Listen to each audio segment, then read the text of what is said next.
Good morning student, welcome class. देखो बच्चों, हम पढ़ रहे हैं class 10 Hindi medium physics pre foundation classes और हमारा लेक्चर नंबर चल रहा है 10। और इस लेक्चर तक हम लाइट के बारे में बहुत कुछ पढ़ चुके हैं। हम जान चुके हैं लाइट क्या है, लाइट का नेचर यानी प्रकाश क्या है, प्रकाश की प्रकृति क्या है, प्रकाश के गुण क्या हैं, प्रकाश का परावर्तन क्या होता है, परावर्तन के नियम क्या होते हैं, आपतन कोण, परावर्तन कोण, विचलन कोण क्या है, इनके बीच का रिलेशंस क्या है। इसके बाद में हमने लास्ट क्लास में हम स्टडी कर रहे थे प्रतिबिंब के बारे में कि प्रतिबिंब क्या होता है, कि परावर्तन के पश्चात जिस बिंदु पर किरणें मिलती है या मिलती हुई प्रतीत होती है उसे कहते हैं हम क्या, प्रतिबिंब, इमेज। ठीक है।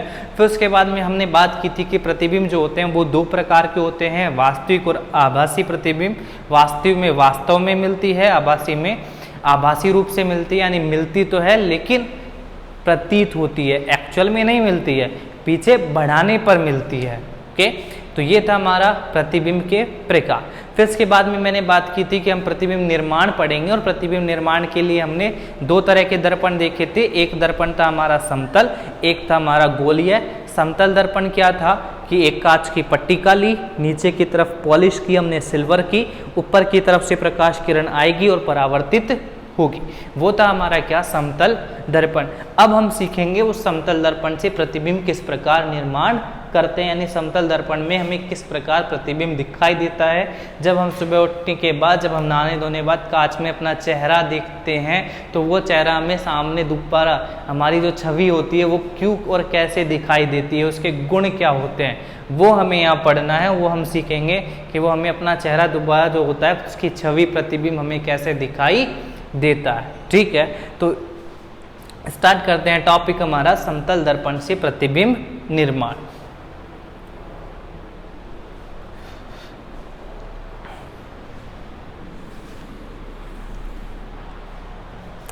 देखो, इसका हम सबसे पहले रे डायग्राम बनाएंगे।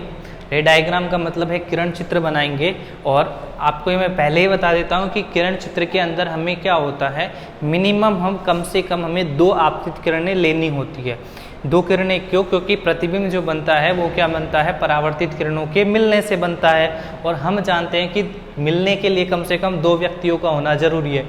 एक अकेला किसी से नहीं मिल सकता, अकेला बेचारा खुद से ही होगा, उसको मिलने के लिए कम से कम दूसरा चाहिए होता है। तो यहाँ परावर्तन प्रतिबिंब बनाने के लिए, प्रतिबिंब की जगह, उसकी स्थिति, उसके गुण जानने के लिए हमें कम से कम दो किरणों की आवश्यकता होती है। बाकी हम दो से ज़्यादा 3, 4, 5 जितने भी ले सकते हैं, बट ज़्यादा हम लेंगे नहीं। उससे क्या होता है, जो हमारा डायग्राम होता है वो कंजस्टेड हो जाता है, गिचपिच सा हो जाएगा। ठीक है, हम 2 या 3 किरणें ही हम लेते हैं मोस्टली। ठीक है, लेकिन कम से कम 2 ज़रूर होनी चाहिए। अब देखो, प्रतिबिंब निर्माण हमें पढ़ना है और किससे पढ़ना है, समतल दर्पण से पढ़ना है। देखो, समतल दर्पण से प्रतिबिंब निर्माण पढ़ने के लिए हम क्या करते हैं, पहले समतल दर्पण बनाएं, उस पर हम एक वस्तु लें, वस्तु से हम क्या करें, किरण आपतित होगी, उसके बाद परावर्तित होगी, उसके बाद जिस बिंदु पे मिलेगी उस पर हमारा प्रतिबिंब बनेगा। कैसे बनेगा देखो, तो देखो हमने क्या किया, सबसे पहले हमने एक समतल दर्पण लिया।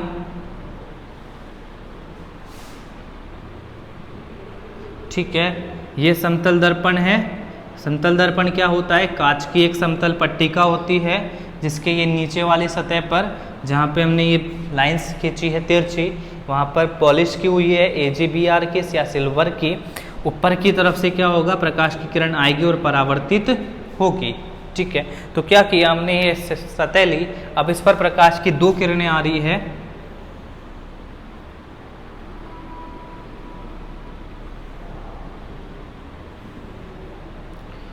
दो ये लगभग एक दूसरे के समांतर किरणें हैं। ये प्रकाश की किरणें इस कांच के समतल दर्पण पर, प्लेन मिरर पर आपतित हो रही है। ठीक है, इनका हम नाम दे देते हैं, इसको बोल देते हैं AB, इसका नाम दे देते हैं CD। तो 2 किरणें हुई AB और CD। ये AB और CD जब किरणें इस पर आपतित होगी, ये हम बना देते हैं इसका अभिलंब और ये अभिलंब इसका बन गया। ठीक है, ये N और ये भी N। अब क्या होगा, ये जो आपतित किरणें हैं ये क्या होगी, परावर्तन के पश्चात परावर्तन के नियमों का पालन करते हुए, कौन से नियम, I बराबर R को फॉलो करते हुए क्या होगी, परावर्तित होगी। तो माना कि ये वाली किरण इस दिशा में परावर्तित हो गई, मानना क्या ये इसी दिशा में परावर्तित होगी I और R को फॉलो करते हुए, और ये वाली भी इसी किरण दिशा में परावर्तित होगी। अब यहाँ पे क्या हो रहा है, नियमित परावर्तन हो रहा है। देखो ए बी जो किरण है ये डी हमारा हो चुका, तो ये बी ई दिशा में परावर्तित हो गई।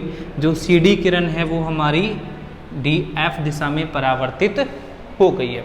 तो ये आपतित किरण थी ए बी, जो बी ई दिशा में परावर्तित हुई। जो सी डी किरण है वो डी एफ दिशा में परावर्तित हो चुकी है। ठीक है, यहाँ तक हम पहले भी पढ़ चुके हैं, बस पहले एक किरण के लिए क्या था, अभी हम दो किरण के लिए कर रहे हैं। ठीक है, अब क्या हुआ, परावर्तन के पश्चात हमें क्या चाहिए, प्रतिबिंब चाहिए। और प्रतिबिंब को अगर हम देखें तो प्रतिबिंब हम जानते हैं कि परावर्तित किरणें जहाँ जिस बिंदु पर मिले वो हमारा प्रतिबिंब हो जाएगा, वहाँ पर प्रतिबिंब बनेगा। अब हमने क्या किया, प्रतिबिंब जो हमें चाहिए, प्रतिबिंब हमें जो बनाना है वो अगर हम देखें तो यहाँ पर जो हमें किरणें दिख रही है वो परावर्तन के पश्चात किसी बिंदु पर भी नहीं मिल रही है। ये आगे अगर हम देखें इधर तो ये किसी भी बिंदु पर नहीं मिलती। ठीक है, क्यों नहीं मिलती, क्योंकि समांतर किरणें तो किसी तरफ तो मिलेगी नहीं। अब मिलेगी ही नहीं तो यहाँ पे हमारा क्या होगा, प्रतिबिंब भी नहीं बनेगा। तो प्रतिबिंब बनाने के लिए हम क्या करेंगे, इन किरणों को पीछे की तरफ हम बढ़ाएंगे। ठीक है, जब हम पीछे बढ़ाएंगे तो जब पीछे बढ़ाने पर क्या होगा, ये किरणें पीछे बढ़ाने पर किसी बिंदु पर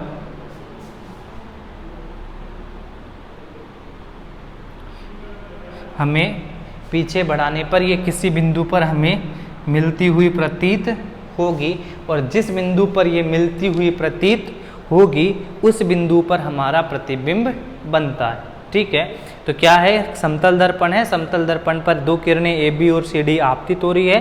परावर्तन के पश्चात ये बी ई और डी एफ दिशा में जा रही है। चूंकि ये आगे नहीं मिल रही तो हमने क्या किया, पीछे की ओर बढ़ाया।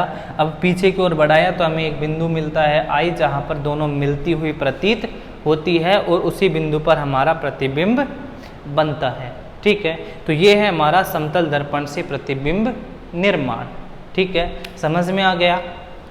अब देखो, समतल दर्पण से प्रतिबिंब निर्माण है। अब इस प्रतिबिंब की हमें गुण जानने हैं कि प्रतिबिंब के क्या क्या गुण होते हैं, क्या क्या गुण नहीं होते हैं। तो उसके लिए हम क्या करेंगे, पहले हम एक वस्तु लेंगे और वस्तु से प्रकाश की किरणें हम आपतित करते हैं। ठीक है, तो सेम ऐसा ही डायग्राम बनेगा, उसमें कुछ खास चेंज नहीं है। बस हम एक वस्तु और ले रहे हैं। ने क्या किया हमने, ये हमारा समतल दर्पण लिया हमने, यहाँ पे हमने वस्तु रखी और ये हमारी पॉइंट ऑब्जेक्ट है, यानी वस्तु जो है हमारी बहुत छोटी है, एक बिंदु के बराबर है। इस वस्तु है, इसको नाम दिया हमने O। इस वस्तु से दो प्रकाश की किरणें चली, पहली को नाम दिया हमने OP, दूसरी को नाम दिया हमने PQ। ये प्रकाश की किरणें जो हैं OP और OQ परावर्तन के पश्चात क्रमशः QR और PS दिशा में परावर्तित हो जाएगी। ठीक है, क्या है, वस्तु O से दो प्रकाश की किरणें निकल रही है, मिनिमम दो लेनी है, दो से ज़्यादा भी ले सकते हो। तो कम से कम दो प्रकाश की किरणें OP और OQ इस वस्तु से निकल रही है। निकलने के बाद समतल दर्पण से टकरा रही है, टकराने के बाद PS और QR दिशा में परावर्तित हो रही है। अब हमें यह साफ दिख रहा है कि आगे बढ़ाने पर कहीं भी नहीं मिलती, तो इसको हम क्या करेंगे, पीछे बढ़ाएंगे। और जब हम इसको पीछे बढ़ाएंगे तो ये एक बिंदु पर हमें क्या होगी, मिलती हुई प्रतीत होगी।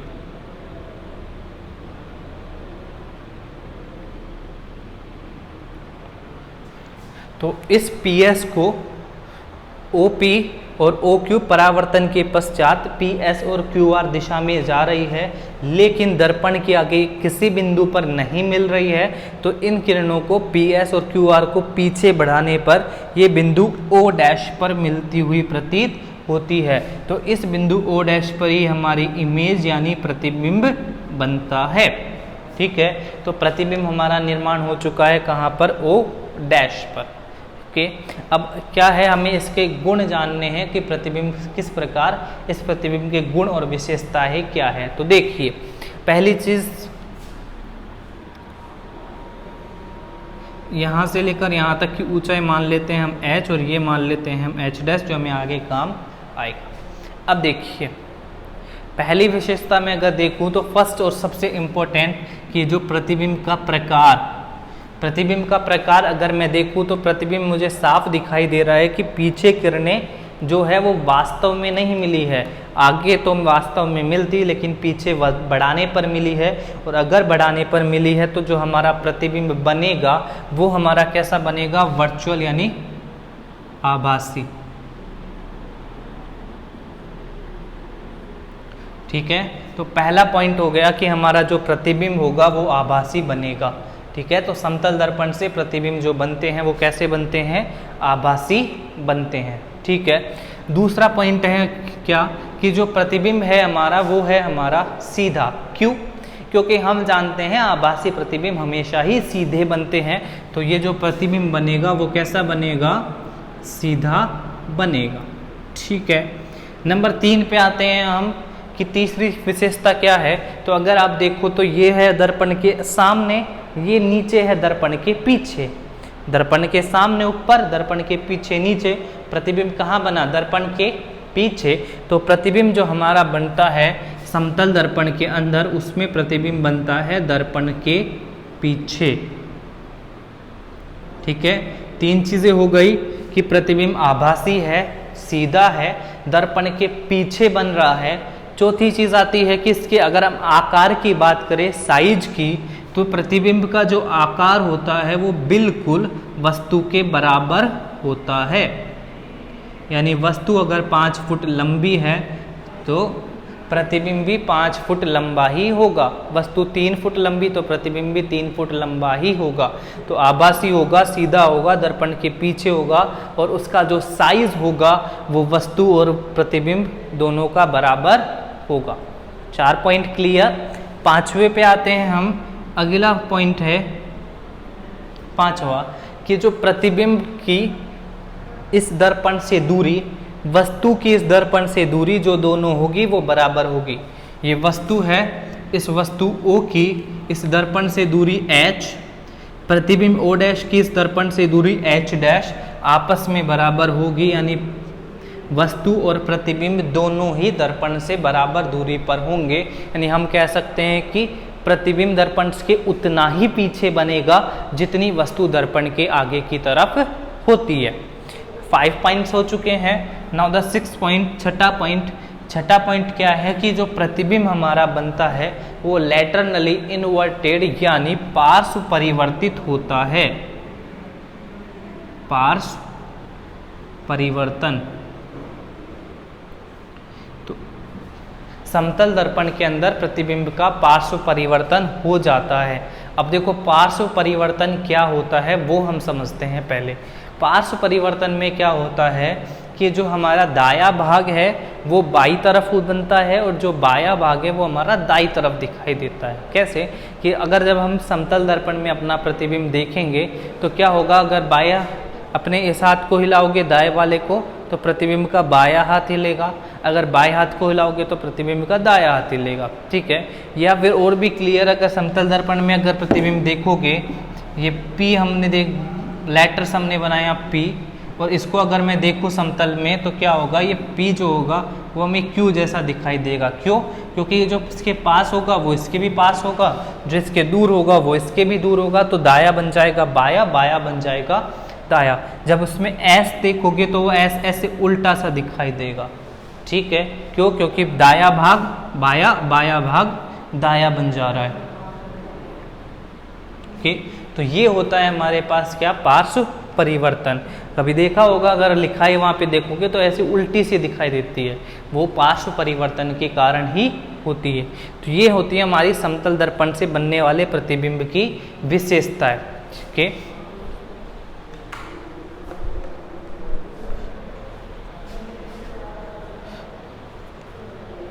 समतल दर्पण से प्रतिबिंब की विशेषता। पहले तो समतल दर्पण से प्रतिबिंब कैसे बनेगा, वस्तु O है, O से चलने वाली प्रकाश की किरण OP और OQ PS और QR दिशा में परावर्तित हो रही है। चूंकि आगे नहीं मिल रही है तो पीछे बढ़ाने पर ये बिंदु O डैश पर मिलती है, तो O डैश पर हमें वस्तु का प्रतिबिंब प्राप्त हो रहा है। अब विशेषता पहली चीज़ है कि हम देख सकते हैं कि जो वस्तु का प्रतिबिंब है वो आभासी है। क्यों? क्योंकि किरणें वास्तव में ना मिलके पीछे की ओर बढ़ाने पर मिल रही है। दूसरा, आभासी प्रतिबिंब है इसलिए कैसा है? सीधा है। तीसरा कि प्रतिबिंब जो बन रहा है वो दर्पण के पीछे बन रहा है। अगर ऊपर बनता तो आगे बनता, पीछे नीचे की तरफ बन रहा है तो दर्पण के पीछे बन रहा है। आकार की बात करूँ तो वस्तु का आकार अगर बिंदुवत है तो प्रतिबिंब का भी बिंदुवत है। वस्तु अगर इतनी बड़ी है तो प्रतिबिंब भी इतना बड़ा है। वस्तु इतनी बड़ी होती तो प्रतिबिंब भी उतना ही बड़ा होता, यानी प्रतिबिंब और वस्तु दोनों की साइज समान होती है। पांचवा कि वस्तु जो होती है वो जो प्रतिबिंब होता है वो दर्पण से उतना ही पीछे होता है जितनी वस्तु दर्पण के आगे होती है, यानी दर्पण से वस्तु की दूरी और प्रतिबिंब की दूरी दोनों बराबर हुआ करती है। यहाँ पर ये वस्तु है, ये दर्पण, तो वस्तु से दर्पण की दूरी h और प्रतिबिंब o डैश की दर्पण से दूरी h डैश दोनों आपस में बराबर है।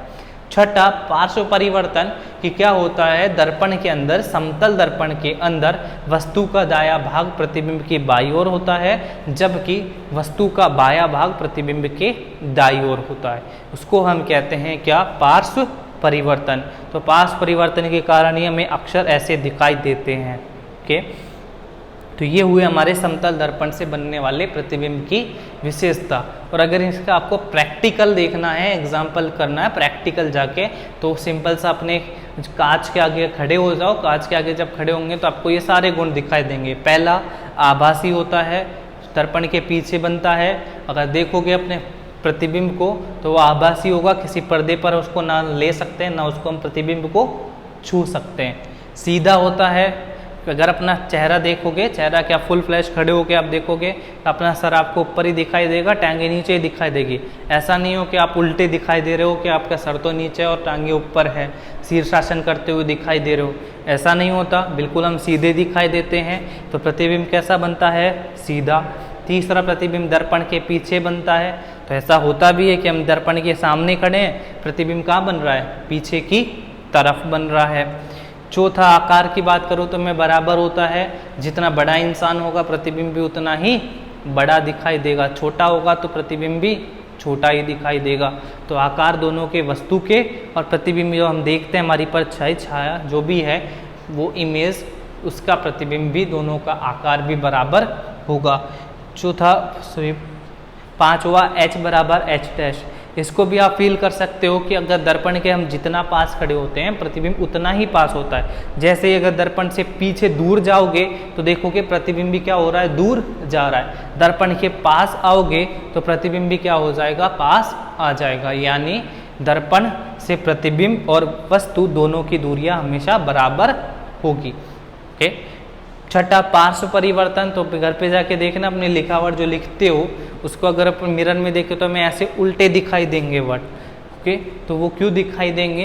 पार्श्व परिवर्तन के कारण, यानी दायां भाग बाईं ओर दिखाई देगा, बायां भाग दाईं ओर दिखाई देगा।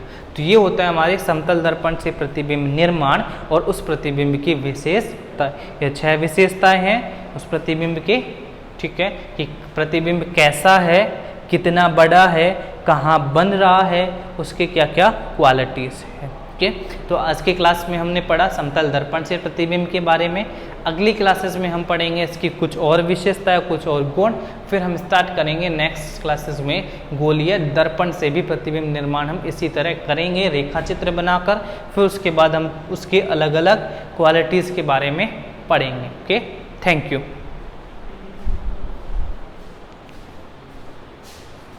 तो